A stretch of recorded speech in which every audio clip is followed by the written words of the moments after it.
Hi guys, welcome to TFA Files TV. We are back again with the latest gossip nyaya dziri kupisa dziri kutenderera pasocial media. Tandaza Mazi yadzoka nemamwe ma-V11 guys ichiratidza kuti Taiti ndiye akavarovesa necopyright strike. Yanyora iyo ichiti copyright from Taiti then moti Nyati family iri kunyepa, moti nese tiri kunyepa isi tichikuudzai chokwadi.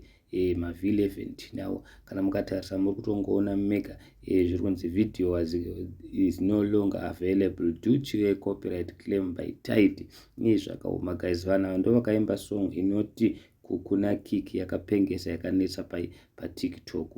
Isi tisingatombozviziva kuti ndo zvakakonzeresa. Saka vanhu vangakitaura kuti aiwa Tandaza family tinongoti Mwari vave nemi nekuti hapana chinhu chinorwadza kuti maimba ngoma imotorerwa, of which zvichirambwa nevanhu nekuti Tandaza family yakabuda ichitaura kuna Keti Masomera ichiti aiwa takaimba song Taiti akaitora akaiclaim akaiti ndeyake, takati taisa kumaplatform edu ese Taiti akati aiwa bisai tichange taita challenge, musakanganwa kuti yakaitwa machallenge ngoma iyi.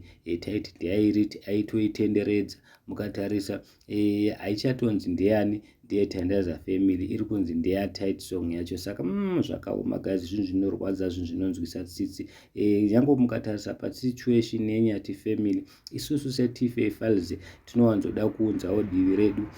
Tatifunga kuti Taiti kana kuri kuti for sure hasakarova nestrike kana kuti pakaita mistake, anga achingofanirwa kuti auye asikotaurawo pachena kuti aiwa zvakamira so but problem ndeyekuti vari kutoita kunge vasingatombozive kuti chii chiri kuitika. Imagine masocial media nyaya iyi yatenderera too much, vanga vachifanira kuti vauyewo vataurawo tinzwe side of story yavo. Mumwe munavo akati aiwa vana Taiti vane hutsinye varoive kupedzisira. Vamwe vanhu vakati aiwa musave henyu neproblem, one day zvichavinga. Vamwe vanhu vadedzera kuti riwo remazeromo iri rine mwoyo wakaipa ndisatani.